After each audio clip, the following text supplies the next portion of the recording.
Bonjour à tous, bienvenue à la capsule sur le thème 13 et sur le thème 14 qui porte sur la structure interne de la Terre.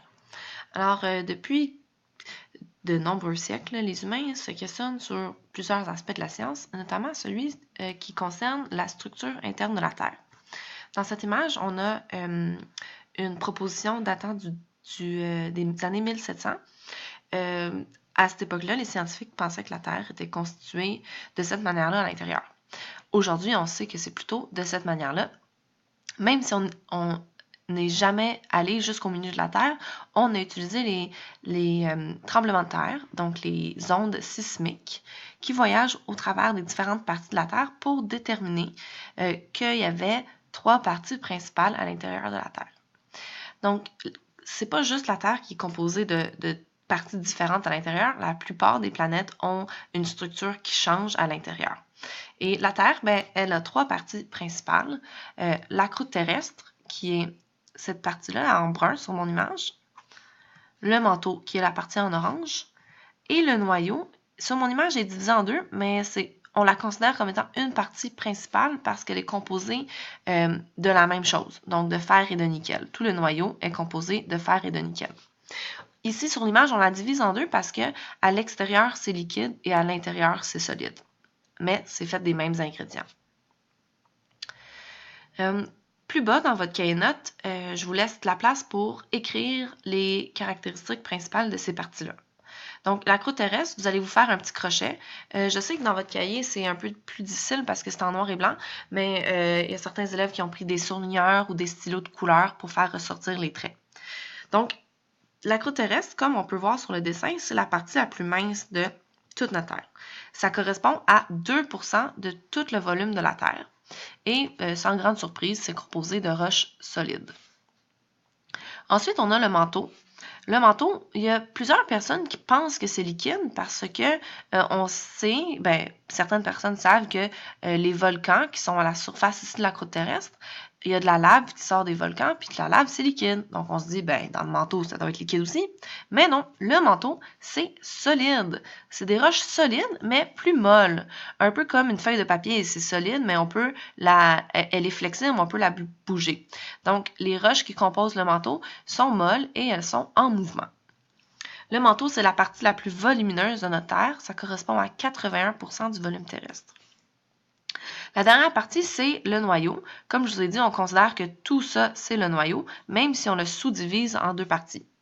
Donc, le noyau externe, ici, c'est liquide, et le noyau interne, c'est solide. Ça change d'état parce que la pression augmente. Puis quand la pression augmente, ça fait changer l'état de la matière.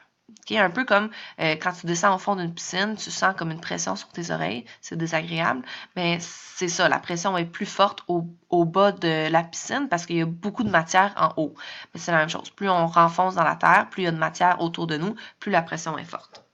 Et les deux parties du noyau, donc le noyau au total, correspond à 17% du volume de la Terre. Alors ça, c'est les 3 parties principales de la Terre. Évidemment, c'est beaucoup plus complexe que ça, mais en secondaire, on va se limiter à ces 3 parties-là, plus une partie intermédiaire. Et ça, c'est le thème 14. La partie intermédiaire, c'est un mélange entre la croûte terrestre et la partie supérieure du manteau, et ça s'appelle la lithosphère, cette partie-là. Donc, la lithosphère, on appelle ça l'enveloppe solide de la Terre. On va voir 2 autres enveloppes de la Terre. On va voir l'atmosphère, qui est l'enveloppe gazeuse, et l'hydrosphère, qui est l'enveloppe d'eau de notre planète. La lithosphère, c'est l'enveloppe solide de la Terre. Donc, c'est l'enveloppe de roche qui est à la surface de notre Terre.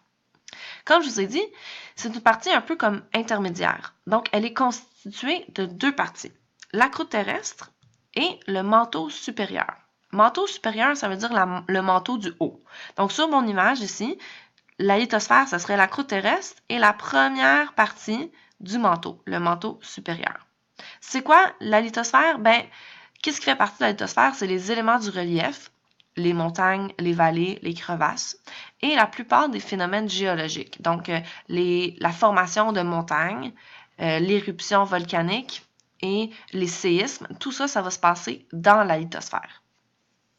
Donc, c'est vraiment, le thème 14, là, c'est juste vraiment important de comprendre c'est quoi la lithosphère. Parce que tous ces phénomènes-là qu'on va étudier dans les prochains cours, on va utiliser le mot lithosphère pour expliquer comment ça se produit, ces phénomènes-là. Donc, le thème 14, c'est un thème seulement pour comprendre le mot lithosphère. À la prochaine page, on va aller illustrer, si on coupe la Terre un peu comme ça dans un cube, on prend une tranche, ben c'est où la lithosphère comparée aux 3 autres parties qu'on a vues, les 3 parties principales. Avant de dessiner dans notre dessin, on va se rajouter une petite précision. Et celle-ci concerne la croûte terrestre. Donc, la croûte terrestre, bon, moi je l'ai faite à gauche, toi je pense dans ton cahier, vous avez plus de place à droite. Libre à toi de le mettre en bas aussi. La croûte terrestre, sur mon dessin, ça serait toute cette partie-là en gris foncé. OK? C'est la partie la plus mince de la Terre. Et là, les scientifiques, on aime ça être précis. Donc, la croûte terrestre, on peut être encore plus précis que ça. On peut dire si c'est une croûte continentale, donc une croûte qui fait partie des continents, ou une croûte océanique, donc celle-ci qui est sous l'océan, comme dans la chanson. Donc, une croûte océanique, ça serait la croûte qui est sous l'eau, qui est le plancher de l'océan.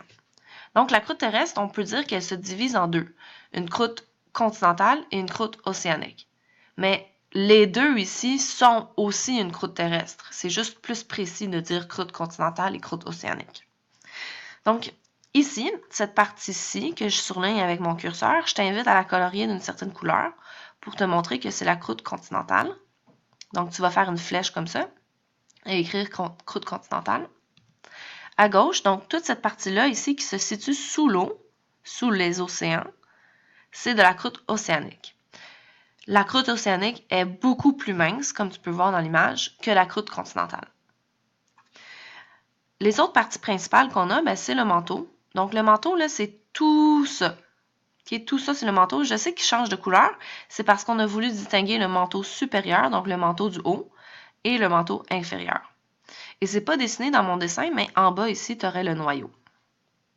Donc ça, c'est la croûte terrestre qu'on a subdivisée en croûte continentale puis en croûte océanique. Et tout ça ici, c'est le manteau. On a aussi appris des sous-parties. Donc, on a le manteau supérieur, le manteau du haut. Et si on retourne à la page précédente, ou en haut dans ton cahier, on dit que la définition de la lithosphère, c'est la croûte terrestre et la partie supérieure du manteau. Donc, cette flèche-ci, c'est ça la lithosphère. Okay? Donc, c'est vraiment important que tu fasses des traits comme ça parce que rendu à l'examen, peut-être que tu ne te souviendras pas, là, si tu as juste écrit le manteau, ben c'est tout ça ou c'est tout ça. Ici, je sais que vous ne l'avez pas dans votre livre, ajoutez-la, ça va vous simplifier la vie. Alors, comme j'ai dit, le seul but du thème 14, c'était de comprendre c'est quoi la lithosphère. Parce qu'en fait, on va le voir dans quelques cours, la lithosphère, quand on la découpe en morceaux, c'est ça les plaques tectoniques. OK? Alors, j'espère que c'est clair pour toi. Je suis allée très vite. N'hésite pas à réécouter, à faire des pauses, à dessiner, puis à écouter encore. Vraiment, n'hésite pas. Bonne journée!